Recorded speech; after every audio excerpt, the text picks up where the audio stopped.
Scarlet is a topless waitress turned companion, sugar baby, and escort. Along the way, I also became a sugar baby. I love having in my personal life. Why would I not get paid for it? Again, I love chasing money. I love hustling, cuddling this man in crown, this big man. And I decided to use a sponge. First night of the long weekend, I ended up in the emergency room. At the end of the day, service, you're not always having the whole time. We were all on top of him at one point, then we were taking in turns. I got up to 10 grand at this point. We are betting thousands of dollars with rock, paper, scissors. Wow. I just make sure it's the best dance I've ever given in my fucking life. Like, I will do the most in that dance. Have you ever said, nah, I can't do this, or I'm not having sex with you? No matter how ugly you are, at the end of the day, I'm there to perform a service. I don't care about that. What are you earning on the average week? Wow, I feel good. I knew that I would now. Hi guys, and welcome to another episode of the Spicy Waitress Diaries. Today we are joined by Scarlet. Scarlet is a topless waitress turned companion, sugar baby, and escort. She's worked for Envy for over a year now.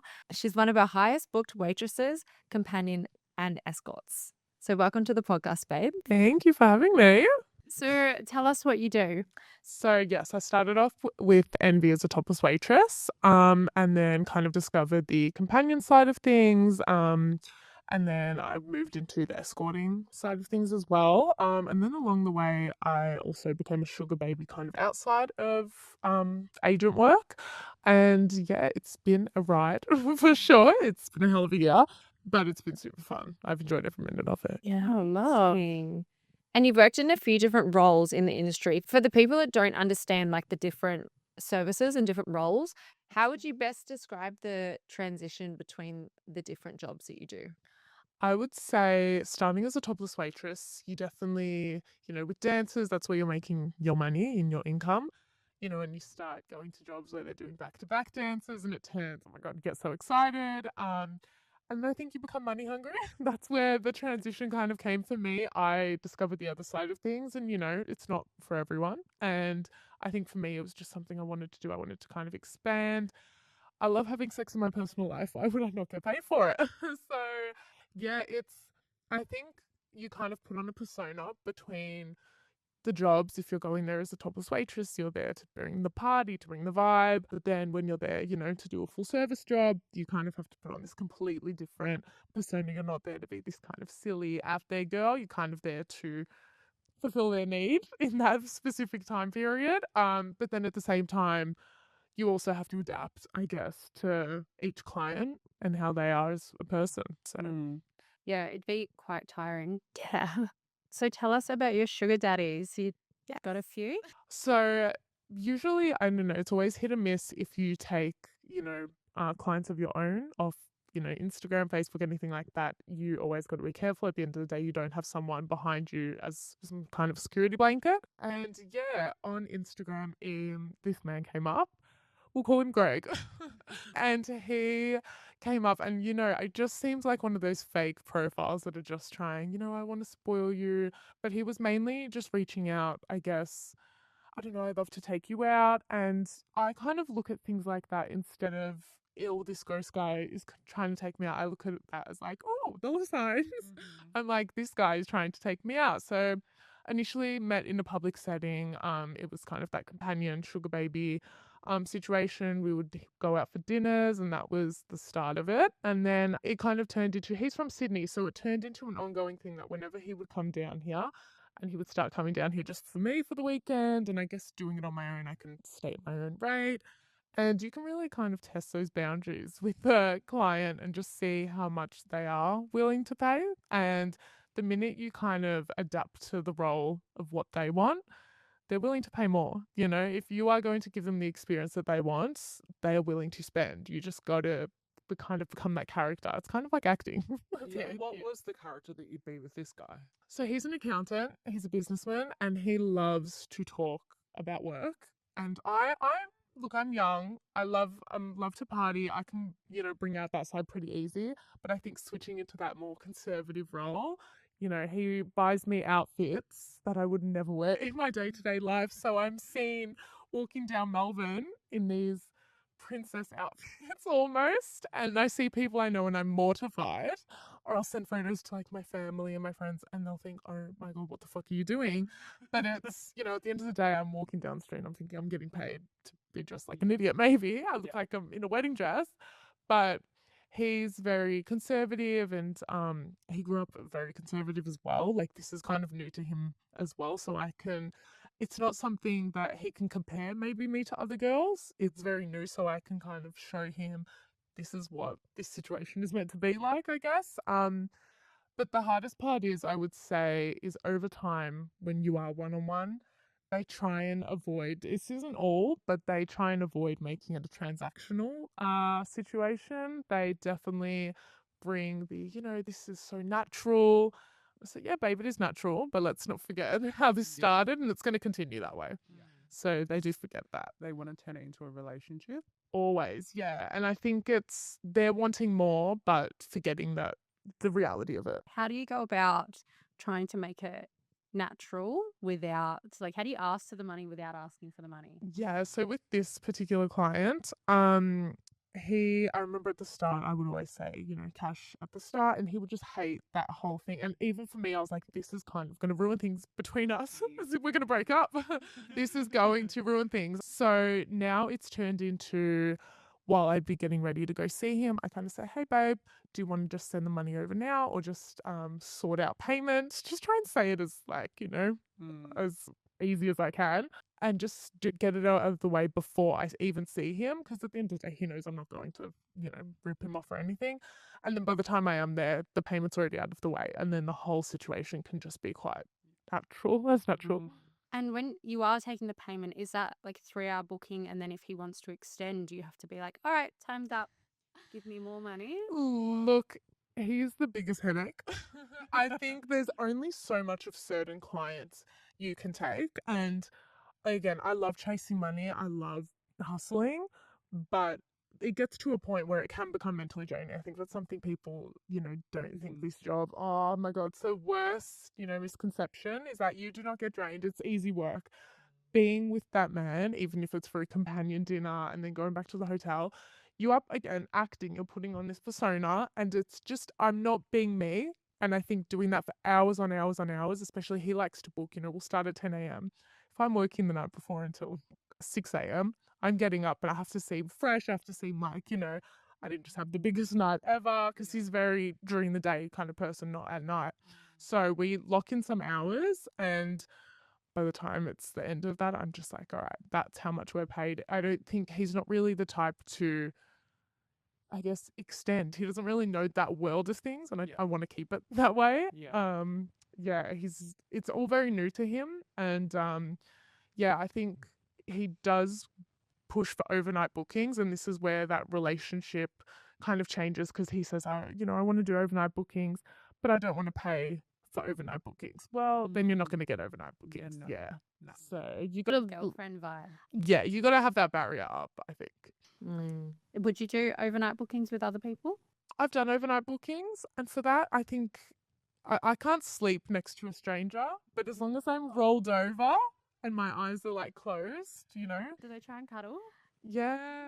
Oh, they love it. Even with this client, we'll do naps during the day, because he doesn't like, I'm having a big night. I'm like, oh, babe, I've had such a big night. Like, let's watch a movie and be in Crown, cuddling this man in Crown, this big man. And you know what? I'll sleep anyway. So I was like, I do fall asleep, and then I'm just turned over and I'm like, oh, I'll take a little nap. But overnight bookings, that's a full commitment itself. I feel like sleeping next to someone, you're kind of giving your energy to them in a way, of doing a whole night with them, and that's a level of trust as well. And if you're not willing to pay that extra price, I'm not willing to put my energy into that. Yeah. Is it crazy money, the overnight bookings? Yeah, it is. Sleeping in general is crazy money. It is insane. There are some bookings I've done with Envy. I've had my best escorting jobs with you guys. Honestly, I am obsessed. I think there was one booking I did. I'm not sure, it would be a couple months back, and I just remember we got there and it was, companion, and then we were in like some restaurant bar connected to a hotel. It was Strato. And so you could go into the rooms. There was this one guy, and we were all just, it was a bunch of girls, bunch of guys, and you don't think that it's going to turn into anything when you see kind of 20 guys, 20 girls. You don't picture it being a, massive night, I guess, money-wise. I mean, you never know. But there was this one guy and he was just like, I've got a room upstairs, like where Strato is. And he goes, let's go to our room. And I remember I was messaging you guys and I was like, extending an hour full service, extending an hour full service, extending an hour full service. And I think it just got to a point, I was like, all right, just let me know. I'm just, you're good. Yeah. And it just kept going and it was just, Wow. it was great. It just, you never know what it could start at the start of the night. You never know what it can turn into. But then when it gets to that point in the night, it is crazy money. And you're just like, I will be here forever. So last weekend was so busy. How was your Grand Prix weekend? So being an escort, Grand Prix weekend, I got my period at the start. Oh, Yes. no. And I was just thinking, this is thousands of dollars I'm going to lose. I was not ready for that commitment. So I had never really, I kind of avoid doing full service when I have that time of the month. It's 5 days of the month. I kind of, just stick to doing topless waitressing. Not on the long weekend. I was like, absolutely not. So Thursday came around. That's kind of when it started to kick off. And I decided to use a sponge. If the girls that know, just basically it's a tampon without a string, but you just shove it up there. Did a about 4-hour full service booking.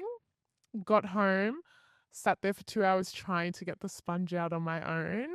Could not get it out. And I hear so many girls say, oh, you can have sex with the sponge. I do it all the time. That's like what the porn stars use. Yeah. Yeah. Yeah. So I think it's easy when you're with someone that has not much downstairs.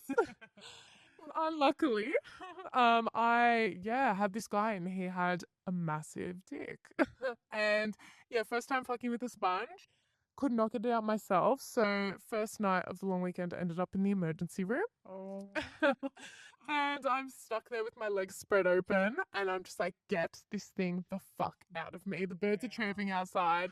I just finished having sex for how many hours? I was like, get this out of me. It was a nightmare. They would have all known what's Yeah. happened. They're like, you've been out and getting some dick. Absolutely. Like it was pushed so far back. He pushed it so far back. Look, it's great in the sense he had no idea a sponge was even in there. And neither did I. Because No, there was no like residual blood on him. nothing. Like, So it does work. look, it does work. I don't want to be the one to encourage it after that. But look, if the girls, like, I've got sharp nails. So I think getting it out, I didn't want to be putting them, in me. But other girls, look, if you can do it, there was no residue at all. Oh, When the sponge came out, it was all there. But he had nothing when we were fucking. Yeah. Wow. Okay. Maybe just start the bill. Honestly, I feel like You that's can the way to go. Yeah, Saturday came around and there was this guy from Sydney that came down for F1. And he was there since Wednesday night and he was trying to book me since Wednesday night and I kind of had bookings back to back and I was like, I can come past. It was about 1 a.m. on the Saturday night. 1 a.m. came around and you guys locked me in for the job. You're like, all right, go. He's ready. Yeah, I rocked up. He had 2 girls there already, booked for full service, paying $1,000 an hour. The girls had been there for about probably 5-6 hours prior, already on $1,000 an hour. I'm there. One of the girls is taking a bath. It's at the end of the day, full service, you're not always having sex the whole time. That's another misconception. Sometimes you are. So you don't get to walk in there and kind of think that you're going to do nothing. But sometimes, they could just want half an hour of, a bit of sucking dick, bit of having sex, and then they just want you to relax. Like I got there and he was just ready. Like he sat down on the chair, I remember, and he said to one of the girls, get me a drink. And he was just like, get on your knees. I was like, all right, like get straight into it. And I'm not going to complain with $1,000 an hour. I will get straight into it. And he was just throwing money around like it was nothing. At the end of the day, he had 3 of us full service girls and him on his own. And he was just we were all on top of him at one point. Then we were taking in turns. Mind you, before I came, he went to the casino and he got up 80 grand. Yes. Wow. Yep. So that's definitely where a lot of I think he was just ready and had he's had a big weekend. He was Best night for him. right. Like I knew. And then towards the end, one of the girls was showing him what shoes she wanted. And, the other two, like me and the other girl, we were kind of like, yeah, we want those shoes too. The Louboutins look great. So he was doing rock, paper, scissors with us. And it was best of three. And whoever hit, three, and we all won, I remember. And the price of the Louboutins, he paid us in cash. And I'm at the end of the day, I'm in this industry to make money for the right reasons. I love some Louboutins, don't get me wrong, but if he doesn't know where that money is going, I'm putting that money right into my savings. It's what they don't know won't hurt them. Yeah. So yeah, he was just throwing cash around. I remember towards the end of the night, I got up to 10 grand at this point because I was extending and I was there for full service. Rock, paper, scissors was still going with one of the girls. He did like 5 rounds with one of them. Yeah, like rock, paper, scissors. We are betting thousands of dollars with rock, paper, scissors. Wow. Wow. It was insane. I love that. I love him. I miss him. I miss him already.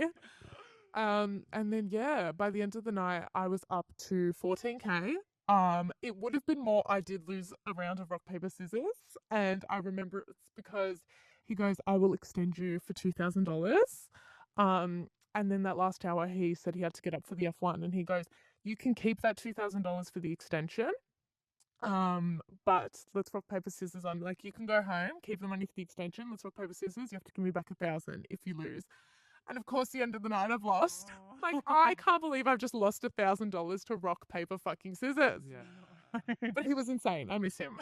Oh, wow. So hectic. You are one of our most repeatedly booked girls. Like when we send you to a job, if they're booking again, they're going to request you again. What do you reckon your kind of secret sauce or your hustle is that keeps clients wanting to come back and book the same girl? I think, well, look, there was this one job I specifically remember, and I feel like this would answer your question that I did with you guys. And I'm always kind of iffy about doing jobs so far away. And I remember you guys put me on for this job. It was a Bucks party. I was like, fuck it, I'm just going to do it. Did the travel and I got there, and first thing I always do with a job, I read the room. It was me and another waitress booked, and there was about, I'd say 15 guys, and they were young. It was a Bucks party. They're ready to spend. So I read the room, and immediately while we're upstairs just getting changed, the best man was saying, I'm just going to prepay a dance for the buck. I was like, beautiful. You guys know what this is about. You guys know, dances are on the way. So I guess I was like, beautiful. Did that dance for the buck within the first 5 minutes of being there. And one of my favorite things to do is if I give that first dance at a bucks party, I just make sure it's the best dance I've ever given in my fucking life. Like, I will do the most in that dance. I will start fingering myself, honestly, during the dance. You're not touching me, but I will sit there and do the most because at the end of the day, you're going to walk out of that dance, which he does. He walks down the stairs and they just go to all their friends. Oh my God, that was the best dance I've ever. And you're just touching yourself the right way and just, some guys love a chat during a dance. And so if they want to chat to them, you just mirror kind of how they're being towards you. And then, yeah, they walk down the stairs, and it always happens at Bucks parties. Once you give that first impression to one guy, they all just want to see what's it all about. And so then it's just back to back. I love it. Some of the girls who are wanting to get into the industry, give us some tips. What's some advice you would want to give them? Don't rush into it. It's pretty daunting. You will make lifetime friends. You will have some fucked up experiences. It's just a roller coaster. No day is the same.